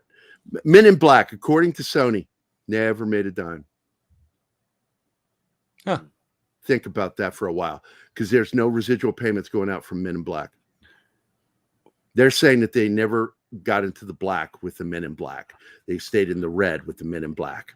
And yet it generated 4 total movies. And a TV series. Yep. An animated TV series. And they are fucking studios are the mob. Trauma. And I keep Trauma. Thank you. I love Trauma's films. I love Toxic Avenger. I loved a lot of their fucking Lloyd movies, Kaufman. Man. And if you have never seen Cannibal the Musical, it's a must see. That one. And what was that superhero porn where series? The wind comes sweeping down the plains. What was the porno comedy that Trey Parker Matt Stone made with them? Orgasmo. Orgasmo. Yeah, I love that movie. What a fucking weird movie. I'm a big fan of Trey Parker and Matt Stone, man. They are a national treasure. Proof of that is how long South Park has lasted. Proof. That's of how some awesome silliness between friends, probably getting drunk, and look how long it's been around. Well, you heard that interview back when they were young. It was really funny. People were getting to ask him questions from the audience, like, "What inspired this?" Drugs. What made you think? Later, somebody says, "Well, what made you think about doing this?" Yeah, we were high. High. I love their interview. They went to the Oscars in dresses. Yeah, I remember. And they were tripping on acid the whole fucking time. And it's on camera. They are making so much money. And they shit on Hollywood so much. Yeah. And what's funny is, they're friends with Matt Damon and George Clooney, Yeah. And they wanted to be their voices in those movies. Yes. And when they make fun of him, George Clooney actually was the voice of Sparky the dog on South Park. Because he kept, Cartman kept masturbating him. Red Rocket, that whole thing. And George Clooney did the voice of that. And they shit on their friends. I mean, George Clooney, big fucking movie Hollywood star, fucking relegated to doing the voice of a fucking dog. Making noise like that. I mean, they have a way. Humor. They have a way of fucking with people in Hollywood that just, and then making Matt Damon sound mentally retarded. Matt Damon. And Matt Damon actually said he wanted to do that voice of himself. You know why they did the Matt Damon puppet retarded, right? I heard Matt. Do you know why they make the voice sound like that? Because they weren't for that comedic effect, but when the puppet was badly made, and when they had a lot of problems. That's the Chiodo brothers, by the way, the same guys that gave us the Critters, Killer Clowns from Outer Space, which we're finally going to get a sequel to. Looking forward to that. The Chiodo brothers and Matt Stone and Trey Parker all agreed there will never be a sequel because they had so many technical problems making that film. It was a fucking nightmare for them, all of them. They would work at double hours just trying to get something done because shit would stop working. Yeah. And yeah, Matt, I'm not surprised to hear that Matt Damon's puppet didn't work right because it's based on Matt Damon. Those guys are so just disgustingly rich right now. I mean, they are. Nobody talks about how fucking wealthy they are, but they really are. Probably two of the richest guys in Hollywood. They smoke cigars, so they probably are lighting them with random 50s. Oh, those aren't cigars. Those are fucking splibs, man. They're splibs. And anybody who knows anything about dope knows what a splib is. I remember I was with my buddy Marshall. I talked about him before the show, my Oklahoma buddy. And he goes, "Hi, man, take heed of this." I said, "You're not supposed to inhale cigar smoke." "It's not that much. Don't worry." So I took head off the thing and I went, "Oh my God." And I started choking. He's cracking up laughing. About threw out a lung. But I highlighted some stuff. Joe's Atmosphere. He did a backdoor. You did that one, Martin. You highlighted that one. Thanks a lot, buddy, for the backdoor. I already played the video. I'm not playing anymore. Cancer is, and I already talked about that one with Monkey. But this one, I think is this one I wanted to talk? No, we already talked about that one. Good. And then the last one was from Bush, who said, "Gary, did you see Fargo, the series?" And I'm going to tell you something. A lot of people came down on this last season. I fucking liked this last season. That was such that's where we live. Where that show is about the area we live. Even though they shot in one of the older suburbs outside Chicago, that was actually supposed to be Kansas City, Missouri side. And I liked Chris Rock in it. He was really good. And just for that role alone is why Will Smith should apologize publicly for slapping him, because that was really good. That was an outstanding season. When the character fucking like, my God, that Hitman scene where they're facing off in that fucking gas station and both get wiped out by the goddamn tornado. A fight to the death between the good bad guy and the bad guy. And both of them get killed by a fucking tornado. I'm like, that was irony. I love that. That was great. Billy Bob Thornton. Yeah, you were talking about that because his first season, he was the bad guy, the heavy for season 1 of Fargo. He was outstanding in that, dude. Outstanding performance. I loved, because the thing about Fargo is you don't always see it in order. You see it in the order that the creator wants you to see it in, but it's not in the order of the actual storytelling. And Fargo is what's going on here? Oops, hold on. There you go. That's me with the Kyoto Brothers. Love those guys, nice. Man. The one on your immediate right is the one I'm friends with. Cool. And I've been trying to get them on the show for a while. I got him to agree, and we might just eventually just have to have him on because, also our good friend, you can drop it now. Okay.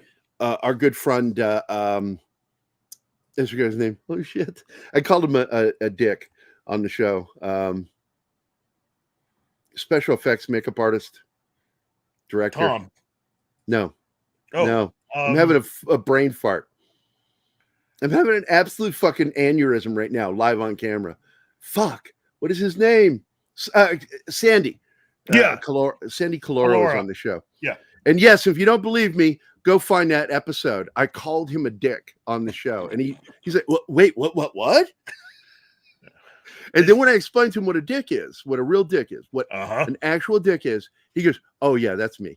I said, I know. I'm that way, too. Dicks, no dicks. And I'm not saying it in the biblical sense. But I got to tell you, man, the Coen brothers blessed that series. They're not involved with it, but that show absolutely nails it. And even though this is technically the end of the show, we're going to go for another 19 minutes. But we got to get in that practice. Martin, thank you. We're going to go a little longer today because we started late. We started 13 minutes late, so we're going to go next to 13 minutes. So let's see what's good. No, here it is. This is the one I'm responding to right here. Yes, the Coen brothers gave their blessing to the show. And the show is directly connected to the film because in the Alien UFO one, it is directly related to the money that, what's his name? Ugly with the big bug eyes, buried in the snow. That money is found in that episode. So the show is in the that was them trying to say that all these people are in the same universe, and Fargo is kind of Fargo is kind of like the Twilight Zone of crime dramas. Steve, it's really what it is. Yeah, because it's each season is anthological. I know you're going to run long, but you weren't here earlier. Josh actually called me during the morning show, and I thought we were going to be done at noon, so I have to get ready for a meeting with him. So I got to go. But you guys, go talk to him. Yeah. Tell him hi for me. Will do. All right, bye, guys. Bye. Bye. Bye, Danny. So great. Now I can talk about him. Oh man, that cocksucker! I swear to God, no. I love Danny. But man, he really, it's like, does he get on that last nerve? No, you don't understand. He does more than just get on that nerve. He will get on that nerve and just start gnawing on it, slow teething on it. And I'm just like, I just sit there. You'll watch me.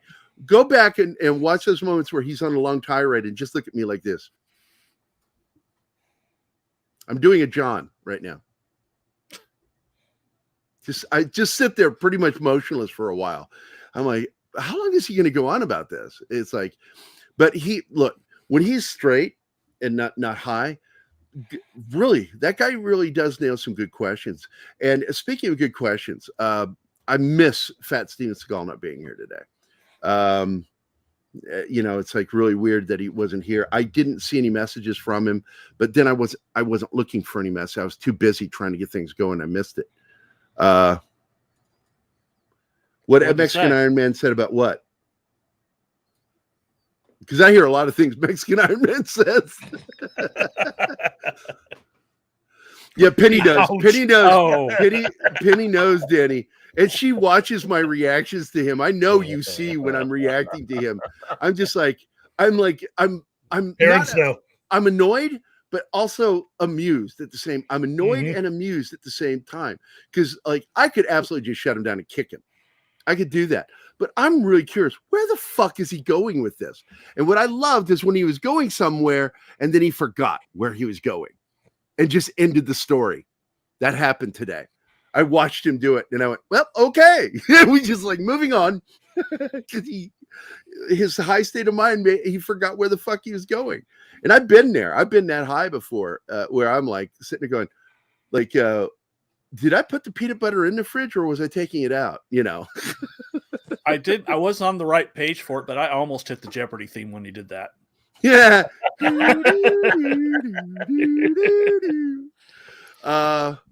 But I consider Danny an invaluable asset to our team. He really is. I love Danny as a person, but I also love what he really brings to it. And I love his wrestling show on Sundays, that he's doing this at all, and that brought additional value to us with KGRA. KGRA, they lost their shit. They already loved our channel. They loved Pop Culture Minefield. And then we added wrestling to it. And all of a sudden, Bill Skywatcher, our the station manager, you should have heard him. His eyes got huge. He goes, "What?" He's a big wrestling fan. And he and Danny have had conversations behind the scenes over wrestling. But I actually liked Wednesday when I had Chris on from KGRA. He does one of the UFO shows. He's the head of MUFON for New York, the director of MUFON for New York, and he's also a decorated retired homicide detective. We talked no UFOs. All we talked about was military because we had. I've met a brother. I love it when I meet a brother, man. And we had a brother talk. That was all we did. And people go, derail, and it's my show, so I can derail all I want. It's not derailing, it's my show.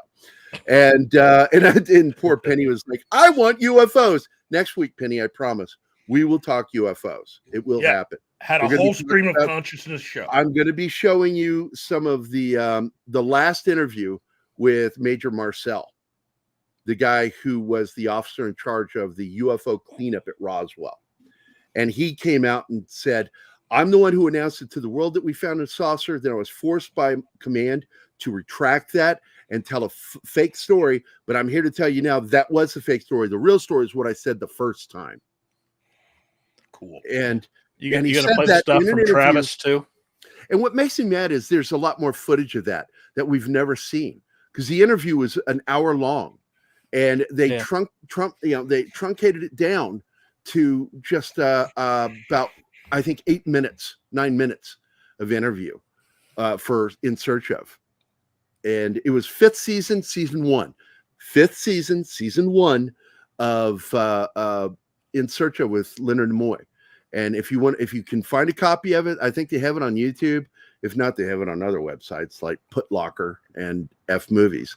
You can go find In Search Of, the original series, and you can find season 5, episode 1, and watch it. It's a very good episode. And you get this one asshole. I got to play this one right now. This one fucking killed me when this guy starts talking. And let me go. I got to find it real quick. Here it is, Marcel. This guy is an Air Force PR officer, and that's all he is. Now, what do you call what you wear when you're in the military? What do you call it, Keith? You should know. You have kids that were military. Your dad was military. Yeah. What is it called? What do we put on? What is that called? The clothes we wear. Thank you. That's what I'm looking for. Now, watch this interview with this fucking idiot. Of my own personal and professional experiences for the last 26 years of wearing this blue suit. And most of that, I've been in the blue suit. Nobody in the military says that. Ever. This guy's a fucking idiot. And then he admits what he is. This is all he is. public affairs business where public affairs. He's a PR guy. That's all he is. He doesn't have an original thought. He reads what he's told to say. He's told to say stuff. You mean like they were on G4? He's not part of the fucking investigative branch of the Air Force. This guy is nothing more than a public affairs officer. responsible for releasing information to the public. I can assure you on behalf of the Air Force that there's just no truth to that at all. Fuck him. What? Air Force has been caught in the lie. They've been caught in the fucking lie. And now this is just like when you run into any pathological, chronic, inveterate, look that fucking word up, people. Inveterate liar. Okay. You get somebody like that, they will continue. They will double down, triple down, quadruple down, and just keep doing it. They will fight admitting that they lied. They will resist it to the fucking end. You mean like Bob Kane did? Yeah, Bob Kane. Yeah. Bob Kane. And pretty much a lot of the producer executives, I should say, executives in Hollywood right now lie constantly. But anyway, that's going to be next week on UFO Wednesday with Dawn. And it should be a fun show. Then we're going to what? I missed something. Are you gonna cover the stuff about Travis from Skinwalker Ranch too? Yes. Actually, I'm so glad my buddy Travis sent me that video. And if you guys did not know this, Keith knows, and I know you guys know. You've heard me talk about him. He is absolutely. I idolize him as an astrophysicist. I love that guy. I've read his books. I know what he has to say about science. Not unbeknownst to everybody, he is the senior science officer at the Pentagon for the UAP program. Yep. And he finally admitted it in an interview with one of Don's friends. He was being interviewed by the reporter that's a ufologist. And George Knapp. George Knapp interviewed him and stated it right there. You're the head of that program, aren't you? And Travis was like, yes, I am. I guess cat's out of the bag. You know, because he got that southern accent. I fucking love that dude, man. That's what disarms people. He's got that southern accent. You don't take him as, I take him very seriously. As a scientist, it's, a lot of people will just dismiss him because of that. That dude is one of the smartest motherfuckers. And don't get me wrong when I say this, but what's his name? Black physicist. Neil deGrasse Tyson. I have a problem with Neil. He's a great mouthpiece for astrophysics, but he has never written a single fucking published paper, ever. He's got no theories out there. All he's really good at is regurgitating information. Now, he regurgitates it, but he also understands it. But the fact is I do not consider him a preeminent scientist because he's not out there at the forefront of science. He's there as a mouthpiece for science, and he does a great fucking job. Well, I think his title is scientific communicator. That's exactly. You're just saying it a different way. It's the same thing I'm saying. Exactly. I like Michio Kaku. I love Michio, but Michio clings too hard to the string theory because they've already proven the string theory pretty much is not right. And he kind of clings to these things, and he's old school physicist, and he is not grasping some of, like, he does not grasp or accept the new theory about how the event horizon on a black hole works, that it's not exactly what we thought.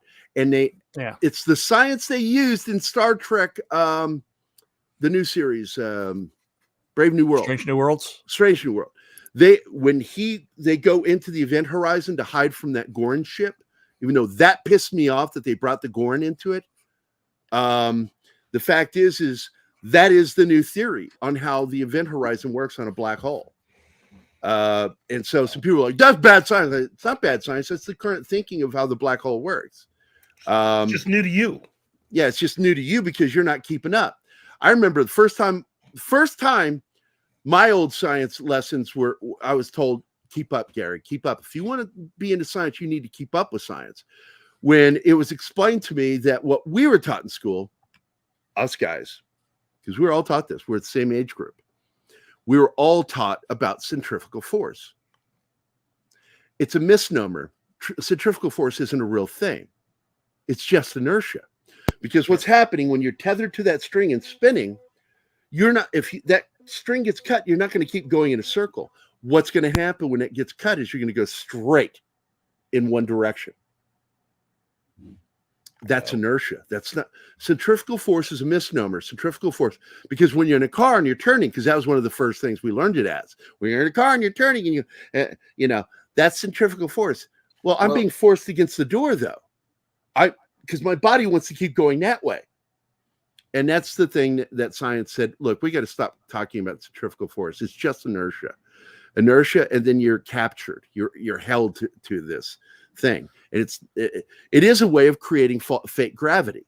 And it is. Out in space, you can actually create a false gravity through spinning, which they showed as early as 1968 with 2001: A Space Odyssey. And it's almost like science changes as new information shows up. Well, this is the thing. And that's why when I hear people in science saying, you know, that's change. Science doesn't change. The understanding, understanding of science. It's just like somebody said that there's only a handful. One of my teachers said there's only a handful of scientific facts. Most things are theories. Theories are better than personal theories. They're actually tested and partially proven true. But they understand that science changes. Our understanding of science can change as we get deeper into it. And the same thing goes with scientific facts. There's a handful of scientific facts, but even one day they're aware that too can change. And that's why when you see or hear anybody in science speaking in absolutes, don't listen to them. Climate change. Because the science is never really settled. It's never fucking settled.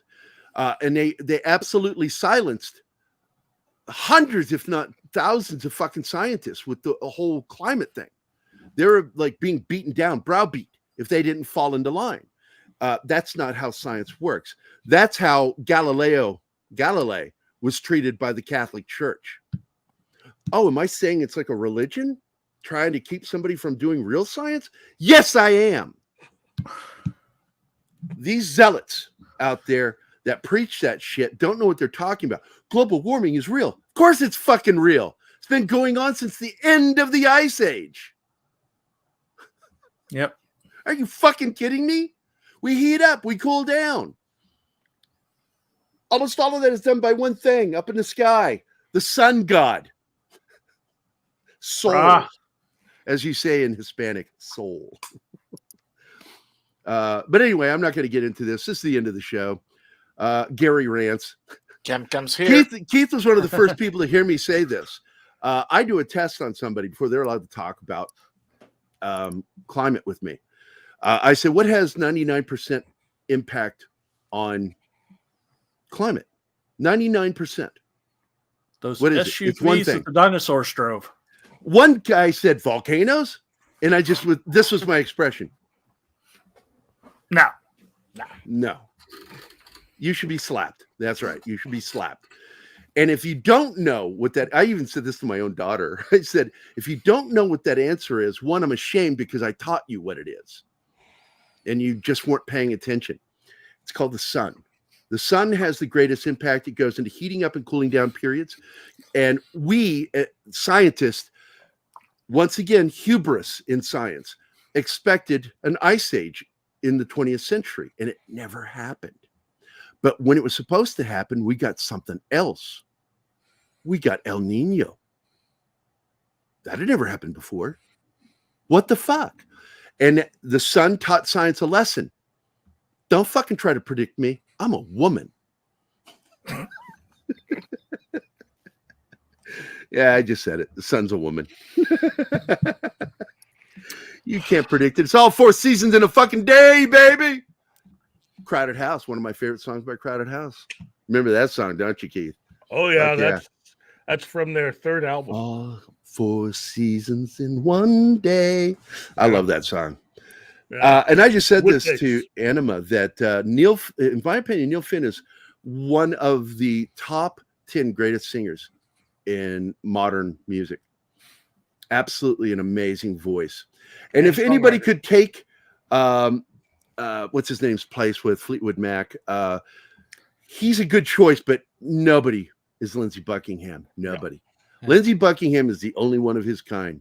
Nobody plays guitar like him. Nobody sings like him. Nobody. Holiday Road. It's a silly song that repeats. It's redundant as fuck. But God damn it, it's an earworm that you want to hear again and again. Holiday Road. That one and Countdown. I like his song Countdown. What's that other one he wrote? I'm in Trouble Now, or whatever that song was. Trouble. Yeah. Trouble. I love that fucking song, dude.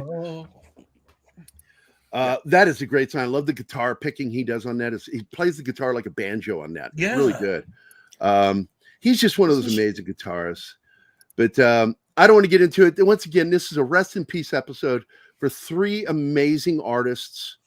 2 of them are the children of absolute legends in this country. Evel Knievel's son, Robbie Knievel, dead today. Yesterday, we lost Elvis Presley's daughter. And then, of course, we lost a great rocker, Jeff Beck. Day before that was Jeff Beck. Yep. 3 days, 3 fucking people, man. Death comes in threes. Linger by Cranberry. She's really, my God, what a singer she was. Dolores. We lost her earlier last year, back in January, February of last year. So she's still a recent death. Yeah, she died just suddenly. Yeah. So that's why their song came back so big. Why Zombie was everywhere. Oh yeah. I love that song. And you have to understand what that song is about. It's not about a zombie. It's about living in Northern Ireland. Yeah. And but anyway, I want to thank everybody for being here. I'm sorry this will be the last time you see this current outro. Our new outro is only going to be 20 seconds long after this. I just have to create it. I'm very excited about because KGRA now is at the beginning of all of our intros, and it will be at the outro too. So we'll get to say that goodbye thing. And I want to thank everybody for being members to this channel. And in those 20 seconds, I have to say thank you to all of our members. That's the one thing. I don't care about us. I have to thank the people who support this show. And that includes even people like, well, especially Mikey, Canal, Pat S. And we're going to change the name of producers as we proceed, because if you're a producer on this show, that means that you're running the show, like Chanel and Bill. Even though he's not going to be running the shows all the time, he's going to be in there with you, John, on Sundays. And he's going to be in here with us on the days that aren't Monday and Wednesday. Monday and Wednesday is Chanel's, and then every other day of the week it's Bill Skywatcher. And so we launch with KGRA in February 1st. Our first day will be, it's UFO Wednesday, will be the first show that is officially on KGRA that didn't start with KGRA, because Dangerous Nerds was ours. It's Pop Culture Minefield, but it broadcast first because it started with KGRA. So there we go. I don't know why I'm explaining that. I'm beating that dead horse, not because it's important, because it's fun. Hey guys, thanks for watching Pop Culture Minefield. If you've enjoyed the show, please make sure to like, subscribe, and don't forget to click the bell icon for updates on our shows and channel. Also, please leave a comment, and we'd like to know what you thought of the episode, as well as letting us know I'm not if letting there's go of something this you'd part. like us to I'm probably cover gonna in play a this near the future beginning. episode. Don't forget that you can become a member of Pop Culture Minefield Or now. we need to do a whole Make new sure to one. visit our membership page I still and merch store at popcultureminefield.com. You can always find Pop See you, Culture Dragon. Minefield on See you, Twitter, Bill. Facebook, Instagram, YouTube, and Twitch. I want to say bye to Socks, Bill Barkley, Joe's Atmosphere, Scribe-Light, Anima, Confused, and Monkey Jeebus, Dragon Riz, Peter Rican Fanside, Penny, Storm Monkey, Shadow Dragon, Donnie Pearson, Brandon, Kingsport Pal, KF and Watcher 88, Mighty Orbots and Real Wave Nation. Thank you guys for being here. We appreciate it.